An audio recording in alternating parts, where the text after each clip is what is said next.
Shalom, nous allons étudier le Daf. He, dans ma Masechet Shabbat, nous reprenons à la dernière ligne du Daf. Dalet Amud Bet, on avait toujours cette question, qui est le Tana de la Mishnah, qui semble se contenter que l'on dépose un objet, qu'on le soulève un objet, à partir d'une main, alors que normalement, nous on a l'habitude de dire qu'il faut que l'endroit à partir duquel on prend ou sur lequel on dépose soit un endroit qui fasse 4 farim, sur 4 farim, à peu près 40 cm sur 40 cm. On est proposé de dire que c'était Rabbi, à cause d'un enseignement dans lequel il avait dit que si on jette un objet d'un domaine public à un autre domaine public, mais qui entre-temps, l'objet passe par l'air du domaine privé, il est chayav deux fois. À la fois parce qu'on considère que l'objet a été comme déposé dans le domaine public, et comme s'il avait été après arraché, soulevé du domaine public pour faire une nouvelle melacha, et donc on proposait de dire que c'était donc Rabbi. L'Agmara nous dit Haïtmar Allah. Pourtant, sur cet même enseignement, on a dit quoi? On a dit Rav ou Shmuel, Damre Tavaï ou Rav ou Shmuel, les deux ont dit L'Omer Chayev Rabbi, Rabbi n'a dit que c'était Chayav, et là Bershut Ayachid Mekore, que lorsque le domaine privé qui est au milieu est Mekore, c'est-à-dire qu'il est recouvert. C'est un endroit qui est couvert. Comme c'est couvert, eh bien on peut considérer d'une certaine manière qu'un endroit qui est couvert, il est rempli. Ce que l'Agma dit d'Amrinan, Beta Akeman de Maliadamia. On peut considérer qu'une maison, finalement, ça peut être considéré comme un endroit qui est entièrement plein, et donc dès qu'on passe dans un endroit, dans l'air de la maison, c'est comme si on déposait sur un objet plein. Et donc du coup, ça s'appelle anacha, ça s'appelle akira. Aval shino mekorelo, mais si l'endroit est découvert, on ne pourra pas appliquer ce principe. Et du coup, il faudrait appliquer cela à notre Mishnah, que lorsque le pauvre est à l'extérieur et que on fait une akira quand on prend de sa main pour rentrer, eh bien, il faudrait qu'il soit dans un endroit qui est couvert. Et si tu veux donc appliquer cela à la Mishnah, et dire que si c'est Rabbi et que c'est Chayav, c'est parce que le domaine public est Mekoré, un problème. Atina Bershuta Yachid, par rapport à celui qui est à l'intérieur, on comprend. Mekoré. Bershuta Rabim, Mekoré Mimechayev. Si c'est couvert dans le domaine public, ça ne peut pas être Chayav. Parce que par ailleurs, Amar Rav Shmuel, Bar Yehuda, Rav Shmuel, fils de Yehuda, a dit Amar Rabbi Abonon, Rabbi Abba, Amar Ravuna, Amar Rav, au nom de Rav, Amar Vechafetz, Arbamot Bershut Arabim, Mekore, Patour. Celui qui transporte 4 amot, un objet sur 4 amot dans le domaine public, mais dans un endroit qui est recouvert, eh bien, il est Patour, il n'est pas Chayem Minatora, les fichiers non domés, les digli midbar, parce que ça ne ressemble pas à l'endroit où on portait là-bas les drapeaux dans le désert. Donc on voit que on a un vrai problème, c'est que pour que Rabbi soit Mechayev, alors qu'on n'a pas une vraie akira, une vraie anacha, une vraie manière de déposer et un vrai soulèvement, il faudrait que ce soit couvert, mais le problème c'est que dans notre Mishnah, ça se passe à l'extérieur, et si à l'extérieur c'est couvert, pour une autre raison, eh bien on n'a plus de chiyuv possible, donc quoi qu'il arrive on est bloqué, on ne peut pas dire que c'est Rabbi qui explique la Mishnah. Et là, Rabbi Zera, Hamani Acherim. Rabbi Zera propose de dire que la Mishnah c'est Acherim. Netanya, Acherim Omrim, les autres disent, Amad Bimkomo, Vekibel Chayav. Acherim en général c'est le nom qu'on donne à Rabbi Meir. Donc, Amad Bimkomo, celui qui est dans son endroit debout, Vekibel, il reçoit un objet, il est Chayav. Akar Mimkomo, Vekibel, si par contre il reçoit l'objet qui est déposé, il est déposé alors que lui est en mouvement, eh bien, il est pato. Amad Mimkomo, Vekibel Chayav. La Gemara se dit, mais attends, mais comment on peut être Chayav quand on dépose un objet sur une personne qui est statique alors qu'il n'y a pas eu 4 sur 4? Donc c'est la question qu'on pose depuis le départ. Tu vois bien qu'il n'y a pas 4 amot, 4 farim sur 4 farim. Donc la Gemara nous explique que du coup, ce achirim là, c'est le Tana de notre Mishnah. Et la Shmamina, lo bainan makom arba'a. Donc on voit que ce Tana achirim n'a pas besoin d'avoir 4. Et bien nous aussi. La Gemara dit, mais attends, là-bas on parle de déposer. C'est ce qu'on avait aussi proposé la première fois, avec la première réponse dans le Davdi, avait dit le bainan akira. Bainan. Peut-être que finalement il n'y a que pour déposer la fin de la menacha sur laquelle on peut se contenter de ne pas avoir un endroit de 4 sur 4. Mais peut-être que pour la akira, le fait de soulever le départ, il faut. Benachanami, il m'a des pachit, knafé. Et l'agman nous dit, en plus, qui te dit que là-bas, Khérim, peut-être que c'est un cas où le bonhomme avait pris un vêtement, il avait comme ça étendu pour faire une surface de 4 sur 4 et qu'il avait reçu l'objet dessus. Des kanami anacha, ou qu'il y a même une anacha. Donc c'est même pas sûr que là-bas, l'anacha elle a été faite sur un endroit sur lequel il n'y a pas 4 sur 4. Et quoi qu'il arrive, même si c'est le cas de l'anacha, ça ne veut pas forcément dire que c'est pareil pour la akira. Et donc du coup, on n'a toujours pas de réponse définitive. Amar Rabbi Abba, matnitin, kegon shekibel betraskal veinyach hage betraskal. L'Agmara propose ici de dire que Ici, c'est un cas où on a déposé sur un trascal. Des kanami anacha, où là, on considère que vraiment c'est une anacha. Donc, c'est un panier trascal ici, donc a priori, on a réglé le problème. La Gemara dit, il y a deux katane, pourtant c'est marqué que c'est déposé sur la main. Alors il dit oui mais Tane Traskal Shebeyado. Il faut dire en fait le panier qui est dans la main. Donc c'est sa main mais c'est le panier qui est dans la main en réalité. Là il m'a dit ok. Atinar Traskal Bershudei Yachid.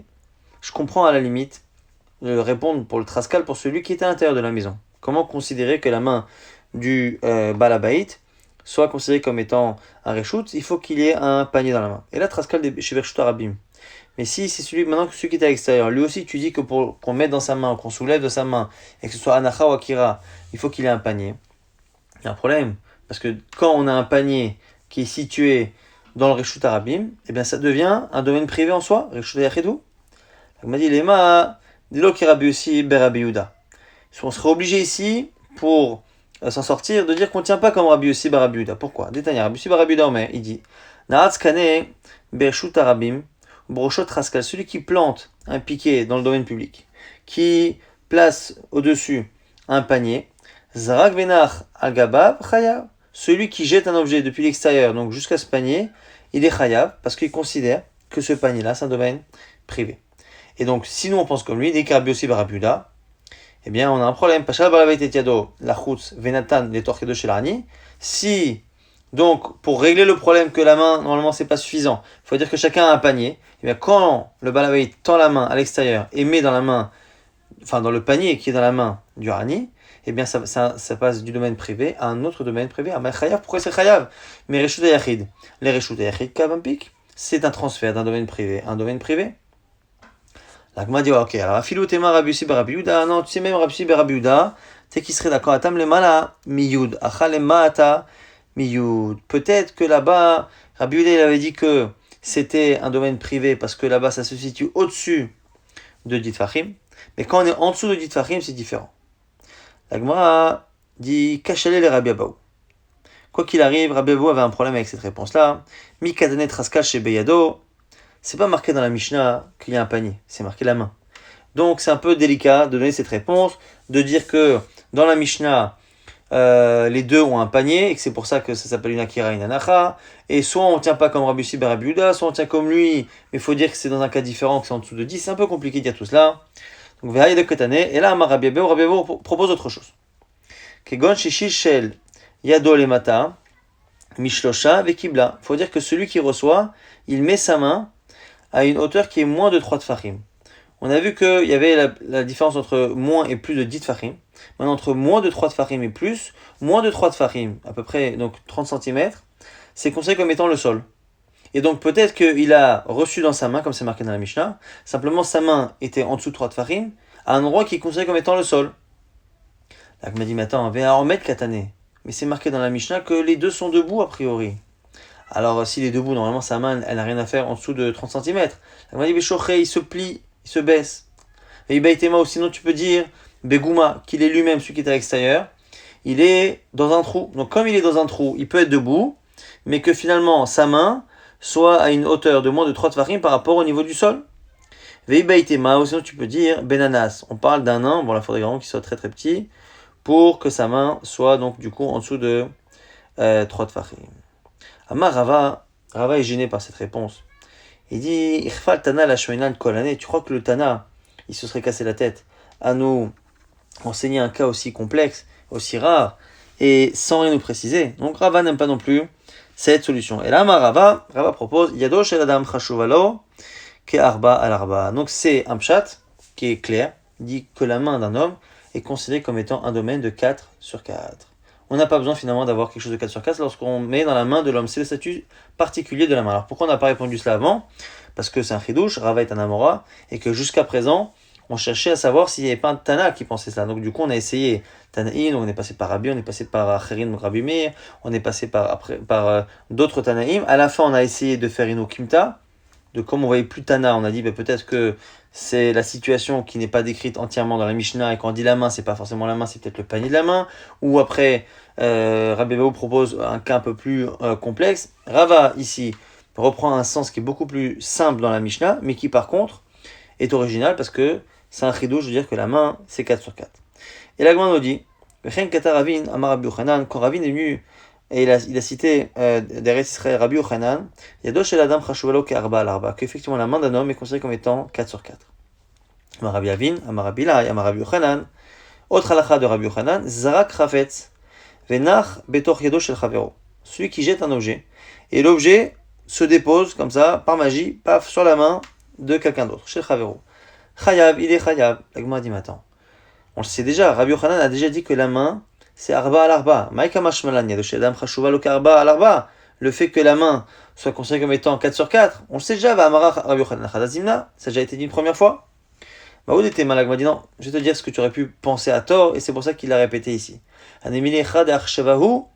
L'idée, comme c'est un chidouche que la main soit 4 sur 4, peut-être que tu aurais pu penser que ça ne peut avoir ce statut-là que si la personne reçoit l'objet de manière consciente et volontaire. Et donc c'est lui qui lui donne par sa volonté un statut d'un endroit sur lequel on dépose.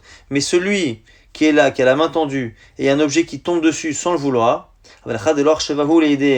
et malo, j'aurais pensé peut-être que non, Kamash Malan, que oui ça marche et que finalement c'est pour ça que Rabbi Yochanan a enseigné 2 fois la halakha, pour nous dire que la personne soit volontaire dans la réception ou pas, la main est toujours considérée comme étant Arba al Arba. Amar Rabbi Avin, Amar Rabbi Lai, Amar Rabbi Yochanan, Tchonon Rabbi Yochanan, Amar Mimkomo, Vekibel, Chayav, Aka Mimkomo, Vekibel Patour. Chose qu'on a vu dans une braïta il y a quelques instants, celui qui est au repos lorsqu'il reçoit l'objet, eh bien, il est Chayav. Celui qui est en mouvement, eh bien, on ne considère pas qu'il y a eu un dépôt. Tanya Nami Achi, on confirme ça dans une braïta. Achirim Omrim, Amad Bimkomo, donc c'est celle qu'on a vue plus haut. Achirim Omrim, les Achirim disent que s'il est debout, sans bouger, quand il reçoit, la personne qui a déposé Chayav, Aka Bimkomo Vekibel Patour. Si par contre il est en mouvement, c'est Patour. Maintenant la Gemara, une nouvelle Sheila. Question de Rabbi Yochanan, Rabbi Yochanan, Zak Rafetz Venekar Hu Mimkomo Vechaza Vekiblo. Celui qui jette un objet, qui se déplace et qui le récupère lui-même un peu plus loin. Mahou, voici la question. Est-ce que la personne est chayav ou pas? La Gemara dit Maï Kamibaï, c'est quoi le problème en réalité? Amar Avada Baraba, Shne Kochot Ba'adam, Kamibaï. La question elle est lorsque les deux mouvements sont faits par le même homme. Shne Kochot Ba'adam Echad, Kadam Echadame. Est-ce que lorsque les deux forces, donc le fait de lancer et le fait de recevoir, sont faits par deux mouvements faits par le même homme, mais c'est comme si c'était un seul homme qui avait fait, donc il est chayav. Odilma Kishniv d'Adam, que du coup, d'une certaine manière, c'est un peu considéré comme si c'était deux personnes qui avaient fait la chose, et donc du coup, il n'est pas chayav. Ou pas toi, la Gemara dit, t'es cool, la Gemara ne répond pas. Amar Rabbi Avin, Amar Rabbi Yochanan, Tchournon Rabbi Yochanan, Echnis Yado Letor Chatser Chavero, celui qui rentre la main dans la cour de quelqu'un, et qui bel Mekshamim Veotsi, et il a reçu de l'eau, et après, il sort cette eau avec sa main, donc il la sort dans le domaine public. On nous dit ici qu'il est chayav. Et la question ici, de tous les Amoraïm, ça va être de comprendre dans quelle situation c'est possible de dire qu'il est chayav. Première question, Matkif la Rabizara qui dit Malit Aino Chavero, Malit Aino Shamaim. Ici, on a un problème, c'est qu'il n'y a pas eu d'Akira, puisque l'Akira, finalement, elle a été faite par le ciel. D'une certaine manière, c'est l'eau qui est tombée. Donc c'est comme quand quelqu'un dépose l'objet, si c'est pas lui qui a fait l'Akira, il n'est pas chayav. Ihu, la vie d'Akira, tant que lui ne fait pas d'Akira, que ça vienne d'un autre ou que ça vienne de la pluie du ciel, c'est pareil. La Gemara corrige l'otema kibel et la kalat. C'est pas lui donc, qui a pris avec sa main, c'est kalat. Kalat, donc, il a fait glisser. Et pour l'instant, on pense qu'il a utilisé une de ses mains pour faire passer l'eau qui tombe dans l'autre main. Et donc là, d'une certaine manière, il y a eu une Akira parce que c'est lui qui a été en contact une première fois avec l'eau pour déposer après dans l'autre main. Mais le problème c'est que il faut soulever d'un endroit qui est de 4. Velika, et il n'y a pas. Amar Rabbi Chia, Bere de Ravuna. La Gemara répond au nom de Rabbi Chia, Amar Rabbi Chia, Bere de Ravuna, le fils de Ravuna, Kegon Shekalat, mais Al-Gabé à Kotel. Donc ça a été finalement réceptionné sur le mur. Donc l'eau glisse sur le mur et lui l'a récupéré avec sa main. La Gemara dit, mais là aussi, Kotel Nami, Valonach, l'eau n'est pas déposée, donc même si avec sa main il soulève à partir d'un endroit où l'objet n'est pas statique, et donc c'est pas une akira. Kedamarava, Bekotel Meshupa. La Gemara dit non, c'est un mur qui est penché, comme on verra un peu plus tard dans l'histoire là-bas de Rava, où la base du mur est plus épaisse. La Gemara dit, et donc ici, Achanami Bekotel Meshupa. Alors, la Gemara ouvre une parenthèse pour expliquer quand est-ce que Rava a donné cette explication par rapport à une autre Mishnah. Pourquoi? C'est quoi là-bas? Dites-moi Rava, Ditnan, c'était une Mishnah. Aya Koreba Sefer, Ala Iskoufa. Il est sur le seuil de sa maison, un seuil qui est surélevé, et il est en train de lire un livre. Et les livres de l'époque, c'était comme une Megillah, comme la Megillah Esther.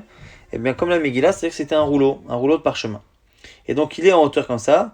Nigelgel a Sefer Miyado, et une des extrémités de la Megillah tombe dans le vide, et lui, il se retrouve avec une extrémité dans la main et l'autre qui est dans le vide. Et on a un problème ici de Otsa'a, de sortir, de passer d'un domaine à l'autre. Alors du coup, Golelo Eslo, il peut le ramener à lui. Yakore Berosh Agag, où il est maintenant sur le toit, en train de lire avec sa Megillah. Vingelgel Sefer Miyado, et pareil, l'extrémité tombe. Hachilogia, les Yud Fahim, tant que ce n'est pas descendu en dessous de 10 Fahim, donc dans un endroit qui est vraiment un domaine public, alors que lui, sur sa maison, est dans un domaine privé, eh bien, Golelo, il n'y a même pas de Issour d'Arabanan, il a le droit d'enrouler, de ramener à lui l'extrémité qui est tombée. Miché Galayut Fahim, dès que ça arrive en dessous de 10 Fahim, il ne peut plus, et par kavod, pour pas que les gens voient le ktav, l'écriture, eh bien, offro, à la ktav, il retourne l'écriture vers la maison. Ça, c'est ce qui est rapporté dans cette Mishnah. Et là-dessus, Vinanba, Amay offro al ktav, Halonach, la Gemara pose la question, mais pourquoi, finalement là-bas, la personne est bloquée lorsque le parchemin est descendu en dessous de 10 Fahim?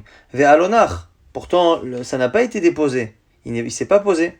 Alors la Gemara nous dit quoi? Amarava, Bekoten Meshufa. Là-bas, Rava avait expliqué que c'était un mur. Le mur de la maison n'était pas droit. Et donc, du coup, lui, il a fait descendre dans le vide, mais après, ça s'est posé sur une partie du mur. Ça, c'était la réponse que Rava avait donnée là-bas, Bekoten Meshufa. Et donc, on voudrait appliquer ça chez nous. La Gemara dit, mais attends, ça marche pas. Imo d'Amarava Besefer David Denayach. Le livre peut tenir sur un mur qui est penché. Mais Maïm, est-ce que l'eau, elle reste sur un mur qui est même penché? Pas du tout, elle coule. Et donc du coup, on n'a toujours pas de réponse. Comment se fait-il qu'on puisse faire une akira de cette manière? Et là, Rava lui propose que Gon Shekalat Mealgebe Guma. Il faut dire qu'il y avait dans le mur déjà un trou et que lui a pris cette eau-là et l'a sortie. Elle m'a dit, mais Guma, si c'est ça, Pshita, c'est évident qu'il est chayav. Pourquoi Rabbi Yochanan aurait dit ça? Non, Maoudetema, Ma'im Algabe Ma'im, Lavanacha. Tu aurais pu penser que quand l'eau tombe, donc l'eau de pluie est tombée dans ce trou, qu'à chaque fois les gouttes d'eau se sont ajoutées sur une quantité d'eau existante, on aurait pu penser que l'eau n'est pas considérée comme étant stabilisée. Et on aurait pensé donc qu'il n'y a pas d'anacha. Et s'il n'y a pas de stabilité pour une goutte d'eau qui tombe dans un récipient avec de l'eau, eh bien on aurait pu penser du coup qu'il n'y a pas d'anacha. Et donc avec sa main, il fait une akira, mais à partir de quelque chose qui n'est pas statique, et donc il n'y a pas d'akira pour être hayav. La Gemara nous explique que cette compréhension que Rava a eue de Rabbi Yochanan, elle est liée à son sentiment personnel, qui est que justement, on peut faire une anacha avec de l'eau sur de l'eau. Mais c'est logique de Rava. Rava nous dit, Ma'im al-gabe ma'im ainu anachatan. De l'eau qui se pose sur de l'eau, c'est sa manière d'être déposée. Par contre, egoz al-gabe ma'im, une noix qui est sur de l'eau, la vainu anachato, c'est pas l'endroit où c'est déposé, et donc ça n'est pas une anacha. Donc Rava nous a appris que pour une noix qui flotte ou quelque chose qui n'a pas l'habitude d'être sur l'eau, le fait d'être sur l'eau n'est pas considéré comme une anacha. Par contre, de l'eau, des gouttes d'eau, de l'eau sur de l'eau, c'est finalement une anacha, même si c'est en réalité en mouvement. À ce propos, la Gemara pose une question de Rava. Rabba et Rava, et goz bekli, lorsque la noix est située dans un récipient. Au kli tsaf, al gabe ma'im, et le récipient lui-même est sur l'eau. Qu'est-ce qu'on regarde? Bata et goz azlinan. Est-ce que, du point de vue de la noix elle-même, si on regarde la noix, elle est déposée, puisque la noix elle-même, elle est déposée dans son récipient, et donc c'est une anacha. Odin mabatar kiliazinan, où est-ce qu'on regarde l'ustensile, même s'il flotte, son endroit en général n'est pas d'être sur l'eau, et donc du coup son mouvement pose un problème. Mais alonayach, denaïd, parce qu'il bouge, l'agmar nous dit, tekou, on n'a pas de réponse à cela. Par rapport à cela, on rapporte une halacha, shemen shetzaf agabeyain, de l'huile qui flotte sur du vin. Donc on a du vin, on a au-dessus une couche d'huile, on a une marloquette Rabbi Yochanan ben Nouri Rabbanan. Marloquette Tanaim ditnan shemen shetzaf al gabe yain, de l'huile qui flotte sur du vin, venagat vulium bashemen, lo pasal la shemen, quelqu'un qui est impur, qui a une légère impureté, c'est-à-dire qu'il attend que à la fin de la journée il soit purifié, il a été au mikvé mais il attend que la purification arrive toute seule à la tombée de la nuit. S'il a touché l'huile, eh bien on considère qu'il n'a touché que l'huile et que le vin n'est pas rendu pasoul. Mais par contre, Rabbi Yochanan ben Nouri lui s'oppose et dit Omer shneim mechoubarin, les deux sont liés zélazé, et donc du coup, il y a une impureté qui se transmet. Le prochain sujet est lié au fait de reposer l'objet, de déposer l'objet. On voit que quand la personne s'arrête de marcher, on considère que c'est une anacha. On l'avait vu déjà avec la différence qu'il y a entre le corps et la main.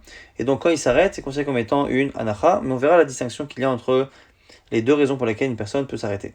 Amar Rabbi Avin, Amar Rabbi Lai, Amar Rabbi Yochanan, toujours la même chalchelet, Rabbi Avin, Rabbi Lai et Rabbi Yochanan. Ayata on ochalim, ou mashkin, venichnas, veyotse kolayom. Celui qui porte des aliments et qui fait les va-et-vient entre l'intérieur et l'extérieur toute la journée Shabbat. Eno chayav amod, tant qu'il ne s'arrête pas, il n'est pas chayav minatora. Amar Abaye, Abaye nous précise, et encore, vehu shamad la fouche. Ça dépend s'il s'arrête pour se reposer. Si il s'arrête pour se reposer, là on dira qu'il est chayav. Mais s'il s'arrête pour bien replacer les objets qu'il porte, eh bien non. Mima, et d'où on l'apprend, de ce que dit Rabba Midamar Mar, son maître lui a appris, Tor Arba Amod Amad. Non, ici on est dans une autre situation. Une personne qui est dans le domaine public. Dans le domaine public, dès que l'on marche avec un objet sur une longueur de 4 amot, à peu près 2 mètres, on est chayav. Mais si ces 2 mètres-là ont été interrompus, alors on nous dit justement, Tor Arba Amot, si dans ces 4 amot, Amad la fouche, il s'arrêtait pour se reposer, comme s'arrêter pour se reposer, c'est considéré comme étant une anacha, eh bien il n'a pas fait finalement un transfert directement de 4 amot, et donc il est pas tout, même si en tout il a fait 4 amot, il a fait 2 fois 2 amot. Si par contre, la katef, il s'est arrêté, mais pour bien replacer les objets qu'il a sur lui, ça ne s'appelle pas réellement un arrêt, c'est comme s'il était encore en mouvement, et donc du coup il est chayav. Ça c'est le côté donc mahmir. Maintenant, chutz l'arba amot, dans le cas où il s'est arrêté après l'arba amot, donc il a dépassé les 4 amot sans s'arrêter. Après les 4 amot, il s'arrête. Là on fait la distinction, mais du coup les conséquences sont opposées. Hamad la fouche, si après cela il s'arrête pour se reposer, c'est la vraie anacha, il est chayav. Par contre, s'il ne s'arrêtait que la katef, que pour replacer les sacs sur son dos, et bien à ce moment-là, il sera pas tôt. Encore une fois, avec la même logique que c'est pas une anacha. Donc, en disant que c'est pas une anacha quand on s'arrête pour replacer les objets, ça peut parfois avoir des conséquences plus graves et des fois des conséquences moins graves. L'Agma nous dit justement Maïk Amash Malad. C'est quoi le chidouche? Sheloïta Akira Misha Rishona Lekar. L'Agma considère ici que cette halakha est dépendante du fait que la personne, lorsqu'elle a soulevé l'objet à la base, n'avait pas l'intention de s'arrêter à cet endroit-là, et elle ne l'a fait que pour remettre l'objet, donc c'est pour ça qu'il n'est pas chayav. Donc l'Agma dit ici, c'est ça le chidouche. Maïka Mashman, Shloïta Akira Misha'a Rishona Lekar, que ici, quand l'intention à la base n'était pas pour cela, eh bien c'est pas tôt, mais Rabbi Yochanan nous l'a déjà enseigné. Am Rabbi Yochanan Chadazimna. Pourquoi Damar Afsafra Amar Rabbi Amir Rabbi Yochanan, il a été dit au Rabbi Yochanan, Amaveh Chafetzim Mizavit les Avit. Celui qui est dans une maison déplace ses objets toute la journée, il les déplace d'un endroit à l'autre de la maison, et d'un coup, Venim Lachalaim change d'avis, Veotian, et il les sort. Eh bien, il est pas tour. Pourquoi? Chez Loïta Akira, Misha Rishona Lekar. Parce qu'au départ, lorsqu'il a soulevé, eh bien, il n'avait pas cette intention-là, et donc du coup, c'est pour ça qu'il n'est pas chayav, même s'il y a toutes les étapes ici d'un transfert. Donc la Gemara pose la question, pourquoi Rabbi Yochanan nous a renseigné 2 fois la même chose? La Gemara nous dit, Amora Eninhu, Mar Amale Behailishna ou Mar Amale Behailishna. Ici, ce sont des Amoraïm, donc des gens qui viennent ici, entre guillemets, traduire et reformuler ce qu'a dit ici Rabbi Yochanan. Et donc chacun, du coup, l'a dit de manière un peu différente, mais finalement, c'est au nom de Rabbi Yochanan la même chose que Rabbi Yochanan a enseigné, simplement les versions diverses en fonction de celui qui explique le cas de manière encore une fois différente l'un de l'autre. On va rapidement récapituler ce qu'on a vu dans le DAF. Sur cette question qui était le Tana de la Mishnah, qui ne nécessitait pas qu'il y ait 4 sur 4 pour l'endroit dont on soulève ou on dépose, eh bien la conclusion finalement au nom de Rava, c'est que la main d'un homme est considérée comme étant comme un endroit de 4 sur 4, donc on n'a pas besoin finalement de dire que c'est un Tana particulier ou de faire une okimta particulière dans la Mishnah. Après on avait posé une question, si le transfert se fait ici par 2 forces différentes, 2 actions vraiment séparées, mais que le même homme fait, c'est-à-dire qu'il jette l'objet, et après il court, il va le récupérer, ce n'est pas normalement à lui de le faire, mais il le fait. Est-ce que il est chayav ou pas? Est-ce que c'est comme 2 personnes ou pas? Ça c'est la question sur laquelle on était resté sans réponse. Après, on avait vu que lorsqu'une personne recueillait de l'eau sur un mur, et qu'après, sur un mur, et après il le prend en ses mains, il le soulève, il est chayav. Quel est le chidouche ici? C'est pas au niveau du transfert, c'est au niveau du fait de considérer que les gouttes d'eau qui sont tombées par la pluie sur la surface d'eau qui était déjà existante, eh bien, sont considérées comme étant déposées sur un endroit comme si c'était statique. Et donc, quand moi je prends avec la main, c'est considéré comme étant une vraie akira parce qu'il faut faire une akira à partir d'un objet qui est statique. Et donc, finalement, de l'eau, quand on verse de l'eau sur de l'eau, c'est considéré comme étant statique, alors que si on fait flotter n'importe quel objet solide sur de l'eau, c'est pas considéré comme étant statique. On était resté sur une question sans réponse théorique lorsque vous avez un objet qui flotte sur l'eau qui lui-même n'est pas statique et à l'intérieur la noix qui elle-même est dans un endroit qui est son endroit naturel. Est-ce que ça s'appelle que c'est une anacha pour pouvoir faire après une akira? La Gemara n'avait pas répondu à cette question. On a vu une marloquette lorsque l'huile flotte sur le vin. Est-ce qu'on considère que les deux sont reliés au point que s'il y en a un qui touche l'huile en étant impur, ça contamine le vin ou pas? C'était une marloquette anaï. On a vu également à la fin que lorsqu'une personne s'arrête pour remettre bien les sacs qu'il est en train de porter sur son dos dans ses mains, et ben, ça ne s'appelle pas un arrêt, et donc ça ne s'appelle pas une anacha. Et donc ça peut avoir des conséquences parfois de khumra ou de kula, mais en tout cas, ça ce n'est pas considéré comme étant une anacha. Pourquoi? Parce qu'à la base, il n'avait pas prévu de s'arrêter pour cela. Et on apprend une autre anacha également similaire qui dit que quelqu'un qui déplace des objets dans un endroit sans intention à l'origine de les déposer, mais qui finalement, à la fin, après avoir soulevé et déplacé, il décide de sortir et le déposer, eh bien, on dira qu'il n'est pas chayav, parce qu'à la base, il n'avait pas prévu de finir l'action de cette manière.